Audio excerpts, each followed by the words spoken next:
ndi wanu, wanu ndi wanu, wanu ndi wanu Mulungu anakupatsani.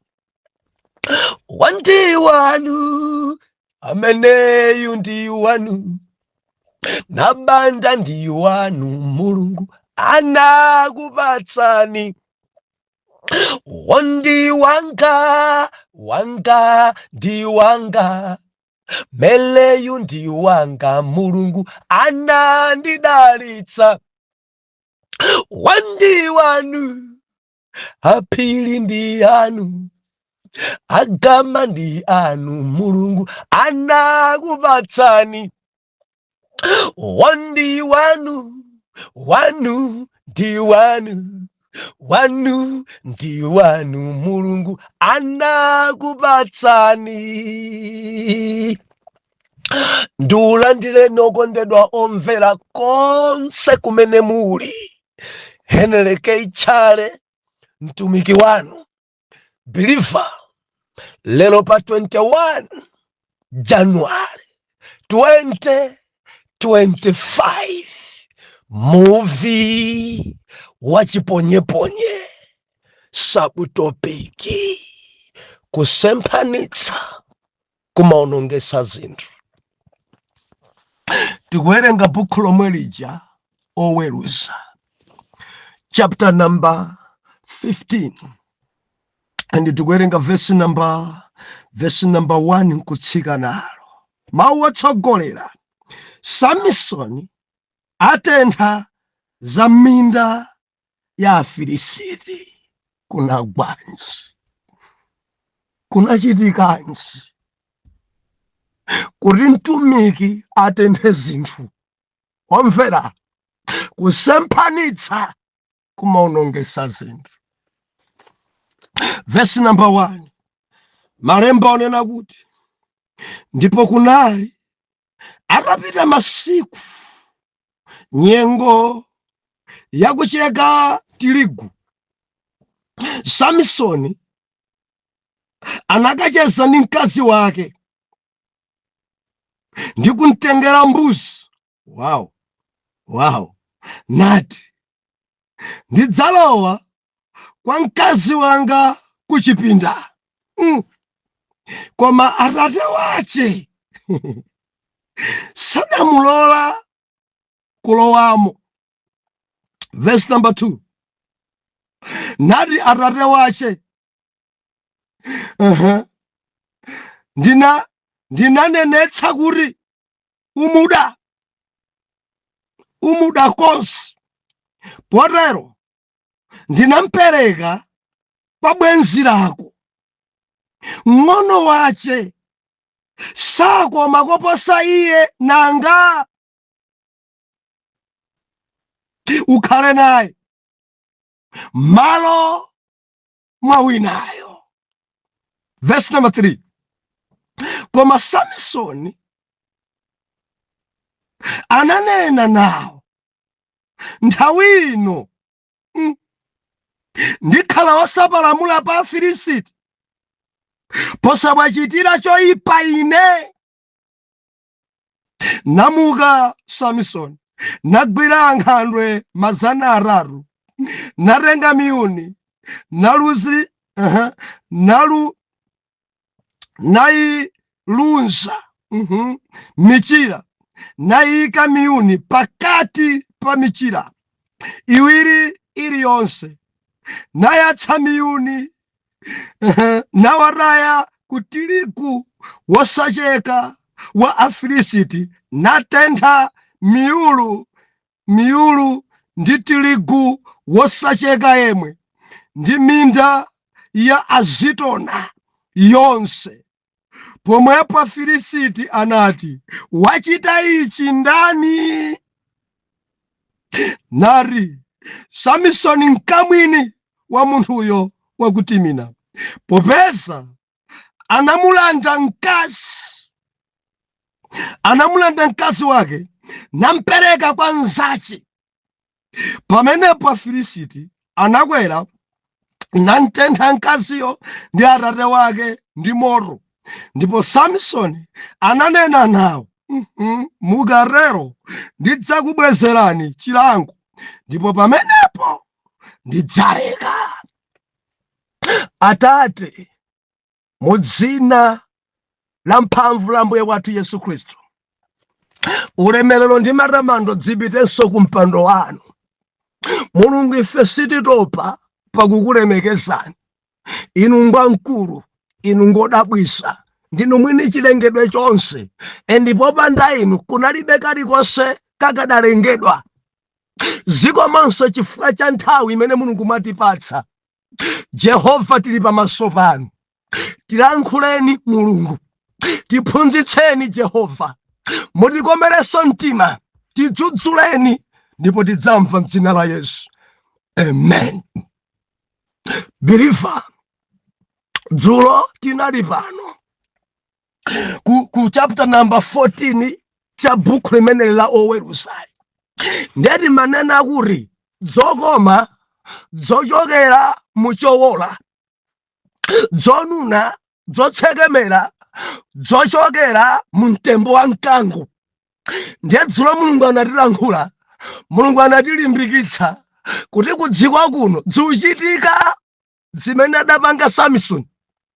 Kufula uchi ndikumadya, koma dzochokera mu mtembo, dzochokera mu chowola, chinthu chovunditsitsa, ntchentche zili pompo. Baibulo inatsindika dzulo kuti popereka uchi kwa atate wake Samsoni sadawauze. Ndiye ife tidaona akadawauza, ndiye kuti makolowa sakanadya. Akadauza, ndiye kuti Manowa ndi mkazi wake sakanadya, chifukwa ndi uchi inde, mdzokoma inde, mdzatsekemera inde. Koma kumene zikuchokera zinthuzi, kumene zikuchokera zinthuzi ndi ku mtembo. Kukuchokera zinthuzi, kukuchokera izo sikwabwino. Dzulo tinaona ana ambiri lero audyesa makolo wawo, dzonuna dzotsekemera koma dzochokera kuchowola. Ana ambiri masiku ano, ana ambiri mashuga tikudyawa, mabledi tikudyawa, masuti tivalawa, zambiri zikuchokera mu chowola. Chowola chovunda kudzochokera ku mtembo. Ndeti manena ife madresi ena amene amayi mwavala ochokera kwa mkazi nzanu, ndiye akamabwera nkupati ndakugulira, chifukwa wachibwenziyo akudziwa kuti akulu yawa ali ndi mkazi wawo ovomerezeka. Ineyo ndine wantchire. Nde akamapita kuti mukapa sachemwa, koma musakanene, koma mukapa sachemwa. Endi mukamavala dress ya mkazi nzanu inu nkumaona ngati mwina njochoka mu shop. Atati akuuzeni kuti dress imeneyi andipasa mchibwenzi changa chakutauni kuti uvale. Ine ndikuganiza kuti mzimayi sangavale akhoza kuchitentha. Kanchodula bwanji chidresicho kancha ma100 angati ndipo sangachivale achiotcha. Wayi, nchabwino inde koma kumene chikuchokera, nchabwino inde koma chikuchokera malo olakwika. Kuteku zinthu zina zimene tapasidwa ngakhale kutchalichi dzochokera kuchowola. Ena kuphanzawo ndikumagulisa mabere, ndalama zache nkudzamangira tchalichi. Zabwino inde koma dzochokera kuchovunda. Malata akugulidwa, mipando ina ikugulidwa, ndalama zuperekedwa, koma kumene kukuchokera ndalama kola. Jehova dziunyansa. Believer, tikamanena kuti dzowola pamaso pa Mulungu tchimo imanunkha onga bibi, chifukwa chakuti njira zopezera ndalamazi, njira zimene mwagulira bledi ni njira ya uchimo. Pamaso pa Mulungu nzonunkha, nzowola, zimanyansa Jehova. Ndi matrauza ngati amene mwagulira abambo anu, koma dzochokera kuzowola. Kampinari, kambulubandi, kandi somba wina friji yadzadza friji bwanji bifi tibone agulani mwana gulira makolo kuti January musamavutike koma zimene zachokera ampasa ndi chibwenzi chake. Oh hallelujah, ambuye atithandize. Tadya ife zochokera mu mtembo, mwadya piriva zochokera mu mtembo. Mwana Mulungu sandutsutse wadya zina ukadadzidziwa sukadadya ende okupasayo sadakufotokozere bwinoyo adakupasa koma zochokera kuchola adakupasa koma zochokera ku mtembo adakupasa kumene adadzitengako kosafomerezeka. Mulungu atithandize. Birifa Mulungu atithandize. Ndetsulo nanena ine nonse amene mwadyesa makolo wanu zosayenera kudya mulape endi mpepeseni Mulungu endi pitani kwa atumiki a Mulungu akupempherereni kuti chiwanda chimenechi chichoke. Mwadyesa nyansi makolo, mwadyesa zauve makolo, mwadyesa zosayenera kudyesa, mwadyesa zitumiki zauve, mwadyesa pasta aposto zosayenera kudyesa. Lapa Yesu asanabwere. Muvi wachiponyeponye, muvi unabaya dzulo, unabaya makomenti amene amabwera, muvi unabaya ndipo unachita kubaya ndikutulukira uku. Lero ndilondoleni tikunena kuti kusemphanitsa kumaonongesa zinthu, kusemphanitsa kumaonongesa zinthu. Mwana Mulungu, kusemphanitsa tikamakamba za kusemphanitsa ndekuti wachitenga chinthu china upita kachiyika pena pamene si malo ake. Mundimvaka, zinthu zimaonongeka. Chaka chathacho kandi 2022 sindikumbukira timanena pano kuri bauti iliyonse nati iliyonse ili ndi malo ake, ili ndi malo ake. Endi kwanguti waisemphanitsa uyiwumirize umange pena kuti kuchina chake chimadyeka, china chake chimaonongeka, china chake chimavulala. Kusemphanitsa kumaonongetsa zinthu. Muvi wachiponyeponye, samalani pochita zinthu, samalani pochita zinthu. Musasemphanitse mononga, musasemphanitse sizienda. Biriva kii aliyense ali ndi logo wake. Mukatenga kii wa logo uyo kuti mudzatsegulire apa sizimatheka. Zotsatira zake mononga logo. Kusemphanitsa kulikonse kumaonongetsa. Ndimafuna ndinene tayala iliyonse ili ndi malo wake woyika. Matayalawa ena ni ma 13, ena ni ma 14, ena ni ma 17. Matayalawa ali ndi malo ena ni ma 20 chakuti Biriva sizingatheke. Tayala ya galimoto yaing'ono yateke si. Tayala ya galimoto yaing'ono ndikumangirapo chitayala cha thalakitala. Ai, tayala ya traki imamangidwa soba traki koma mukachosa pa traki tayala kuti mudzayimangire pa galimoto yaing'ono sizitheka kuti kuchioneka mbali imodzi imwamba mbali imodzi imusi. Waye kusemphanitsa lero mabanja ambiri zinthu zidasemphanitsidwa zotsatira zake sizikuyenda bwino zikukhulana nchifukwa chache mmangomva chisaundi kutu kuchika mayenda kutu pena kia kutu chibanja inde koma zidasemphana. Anadzisemphanitsa ndani mwina nkutheka ni makolo, anadzisemphanitsa ndani mwina nkutheka abale, anadzisemphanitsa ndani mwina nkutheka ndi jabu. Nimafuna ndinene kusemphanitsa kumaonongetsa zinthu, kumaonongetsa zinthu. Haleluya. Chidachitika mwansanga tamverani. Samsoni apeza mkazi, atapeza mkazi akuti tsiku iyi adabwera atenga mbuzi yake anzathutukale mphatso.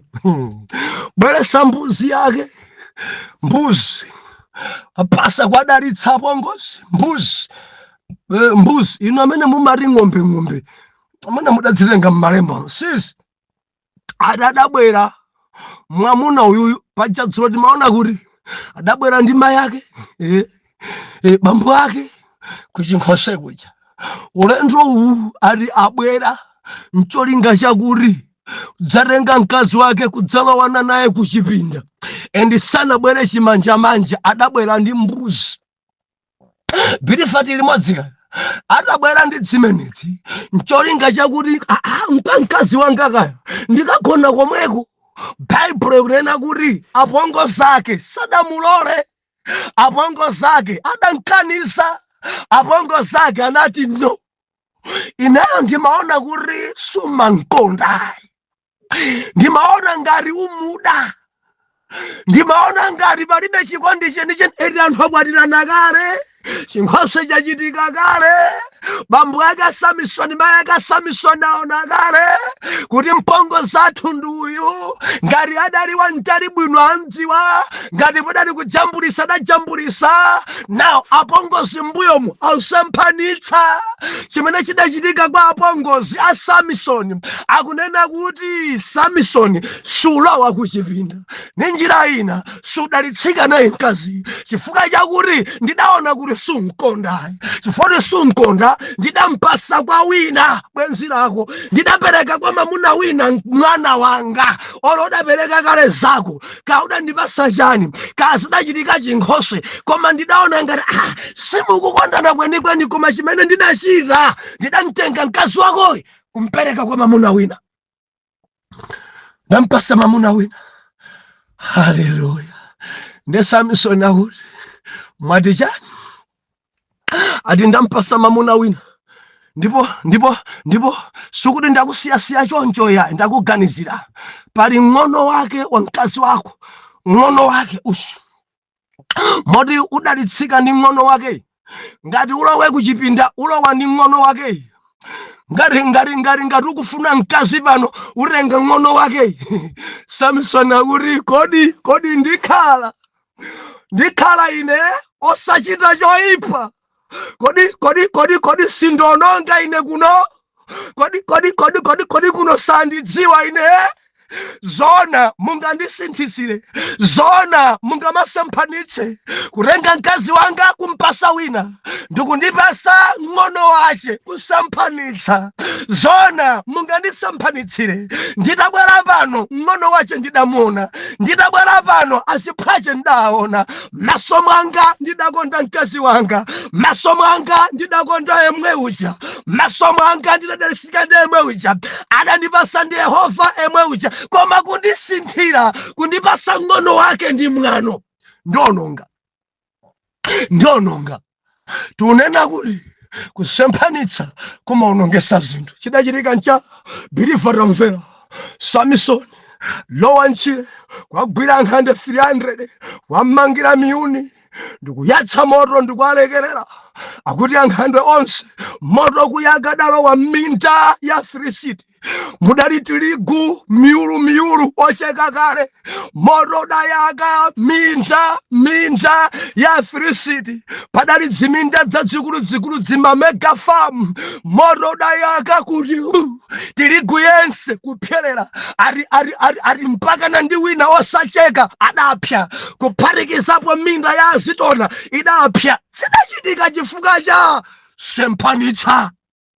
Kumaonongetsa zinthu kusemphanitsa, kumasaukitsa kusemphanitsa, kumachedwesa zinthu kusemphanitsa, kumapangisa zinthu zizigwebana kusemphanitsa.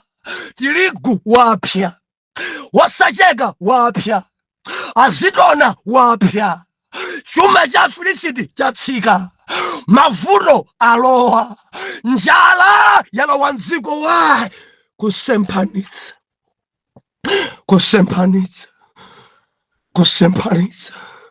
Ndiyakuti a Free City adafunsa achita izi ndani?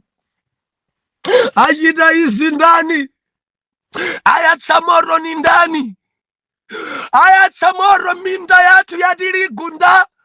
Titavurika ife kulima, titavurika ife mbewu. Ayatsa moto mdziko lindani? ayatsa moto tili gundani tidya chani mdziko muno chaka chino tidusa bwanji achita zimene zinda ati ena adayaka ndi Samson mkamwini wa munthu wakurimina ndi amene achita zimenezi mu Israeli ndi amene achita zimenezi. Bible ikunena kuti Afilisiti adapita kagwira mpongozi wa Samson ndi kugwira mkazi wa Samson amene ankati aperekedwa kwinoja. Afilisiti adagwira bambo ake, gwira mkazi wa Samson ndi kuwayatsa moto. Mbewu zathu zingapite chifukwa choti mkamwini wanu ayatsa moto chifukwa chaka mtsikana. Iwe ungoche semoto mafamu athu onse, minda ya azidona mpaka na pulusa. Iwe kungwira mpongozi kunthira moto. Ndikutanthira Petro kumwaza Petro ndikugwira kantsikana kokongola kaja ndikuwawaza Petro majesi manje kwa moto dayaka adakuwa adafula mayo kankazi ka Samson soka kukuwa mbaine moto ukuyaka zuchitika chifukwa cha kusemphanitsa kumapesa, kusemphanitsa kumaonongetsa zinthu, kusemphanitsa kumabweresa ngozi, kusemphanitsa kumabweresa njala, kusemphanitsa kumabweresa mikangano, kusemphanitsa anthu amanyozana, kusemphanitsa. Bible ikunena kuti Samson atamva zoti mkazi wako Afilisiti antentha ndi moto. Samson akuti kodi sindivulaza, kodi sindibwezera, kodi sindiononga mkazi wanga adaperekedwa kwa wina wani ndatentha minda, lero mwachita kumupha Afilisiti ndi nkalimbana ndi apongozi okha. Mundimvetsa Afilisiti, mundimvetsa. Bible nakuti kudali kupha, kudali kukanyanga, adabwezera choyipacho. Haleluya. Adatha kupha, adatha kuononga. Akuti Samson adapita kuphanga kabisa. Phaya kumene kuja zinthu zitaonongeka mdziko la Afilisiti. Malemba onena kuti adapangana Afilisiti. Mamona munthu mkamwini kukwatitsa kwathu ndi anthu amayiko ena. Mukuona tiligo apita. Lero tidakhumudwa kuti mwina titenthe mkazi ndi apongozi zake, pano ndi abale athu aphera athu onse. Mayona dziko lasakala ndi munthu mmodzi. Ndiye tiyeni tikapeze mpumba ya Chiyuda ndikuadandaulira kumene kucha. Akuluakulu mbale anu achita izi. Chimene chachitika chinchoyipa. Mukudziwa yayi kuti nthawi ino mphamvu njathu, mukudziwa yayi kuti ulamuliro uli m'manja mwathu. Tikukupemphani kuti mbale anu mbwere naye, nokha mukammange, nokha mubwere naye. Bible ikunena kuti adanyamuka Ayuda mbumba ya Israeli ndi ukampeza kuphanga konko Samson. Wachitiranji zimenezi? Chifukwa cha mkazi zona watentha minda, chifukwa cha mkazi wapha anthu, chifukwa cha mkazi Samson akuti ndi chibwana ndi chipongwe kundisemphanitsira zinthu. Apanga chipongwe kundisemphanitsira mkazi, apanga chipongwe pondiphera mkazi. Nchifukwa chimene chindabwezera, ndababada, ndalikita. Bible nakuti abale aja adanena kuti bwera tikummange tikakupereke m'manja mwawo. Ndi Samson akuti mundilumbirire ngati simundichita chipongwe ndinuyo. Arife tingufuna tikumange tikupereke m'manja mwawomo. Kayafuna kakuchite chani ndikonko, kakakusiya ku prison moyo wako onse ndikonko. Ati okay chabwino lumbirani. Adalumbira. Samson ndikupereka manjache ndikummanga kamsiya m'manja mwa Afilisiti. Atafika m'manja mwa Afilisiti iwo ajada wampa chipongwe. zona waononga minda chifukwa cha mkazi. Iwe watipera wina watipera bambo athu eti wina wandipera mayanga wina iwe wapha mkazanga ndadamba chipongwe kuti anchitire chipongwe Samson. Wasadziwa nchodzoza, wasadziwa mphamvu zache nzatate, wasadziwa kuti ni Mulungu woyera amene adapanga plani kuti aumbudze babade a Filisiti pogwiritsa ntchito Samson yekha, osati mwagulu koma Samson yekha. Bible nakuti adayamba kunzunza kuti anchitire chipongwe, akuti Samsoni mphamvu zidambwerera, maunyolo zingwe zimene adammanga nazo zidaduka ndekudali kugwira ndi kukanyanga kwa thibu lakopya semphanitsa.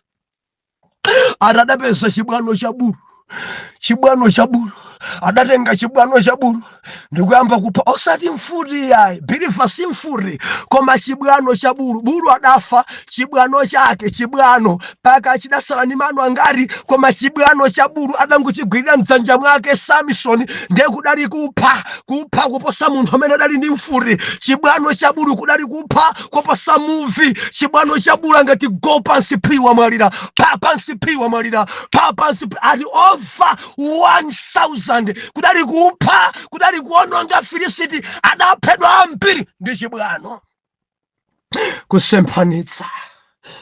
Kusemphanitsa maliro kwa Filisiti, maliro anthu 1000, maliro kudatenthedwa tirigu, maliro dziko idalowa njala, ena adakhalapo masiye, bambo awo ndi amayi awo adafa polimbana ndi Samson. Zidachitika chifukwa cha kusemphanitsa. Ndimati ndilize kwerere, ana mulungu osasemphanitsa. Ndinene ndinu opemphera, mbumba ya Chiyuda osasemphanitsa. Mkazi wanu ndi mkazi wanu, wina asakusinthireni, wina asakusinthireni, asasemphanitse munthu.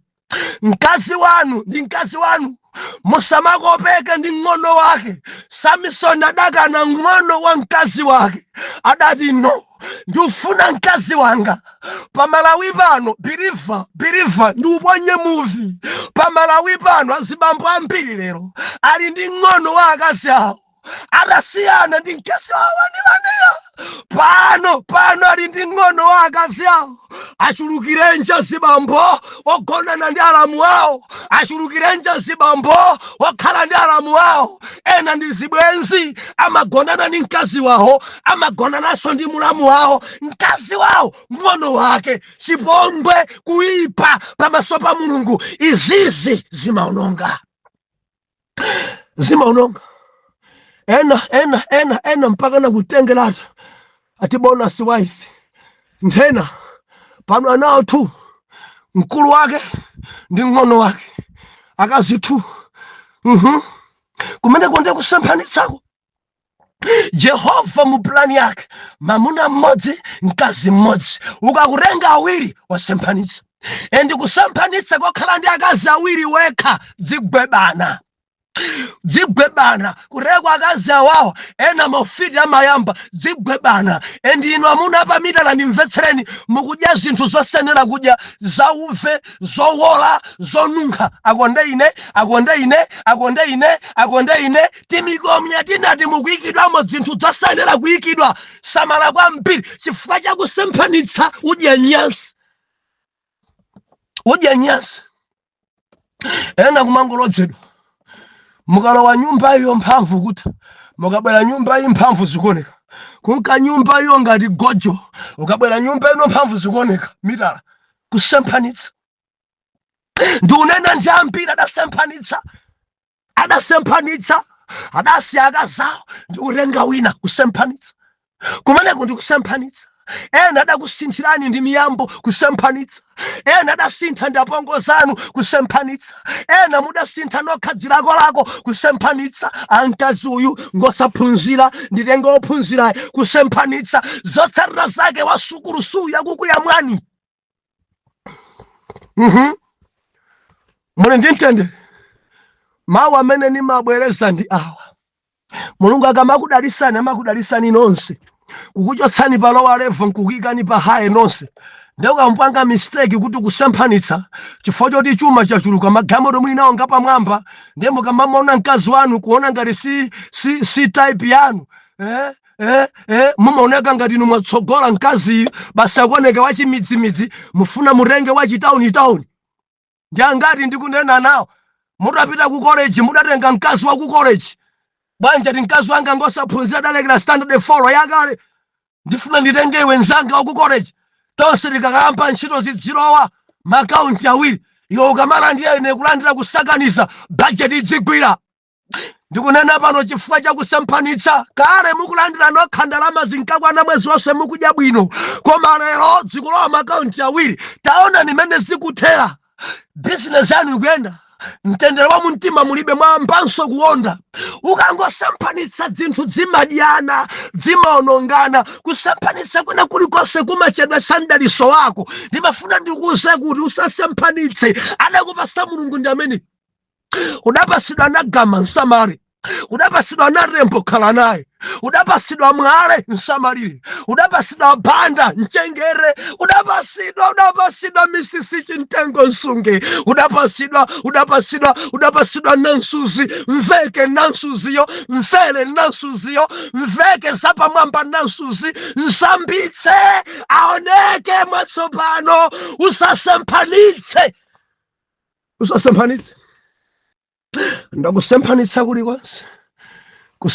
kulikonse kumaononga zinthu.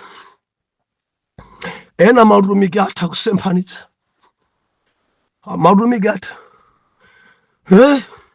kugonana ndi anthu opemphera nawo, kugonana ndi antchito, kusemphanitsa dzadzimayenso dzambiri zombwambwana zimagonedwa ndi antchito wawo. Chinzimu cha mkazi wa Potifara chagwira kwambiri azimayi kusilira munthu okolopa mnyumba mwake. Dzadzibambo dzambiri chinzimu cha mkazi wa Potifara kusilira munthu omphikira kukhi wake. Maso piriwiri kusemphanitsa nimati ndinene dzigwebana. Chitherachi chikuoneka kuti sichapamenepa ndikukamba ndi ena mwatenga chithera chena mwasiya thera yanu nambala 15 ndemwakatenga chachikulu kwambiri mwayika pa galimoto yanu ya banja.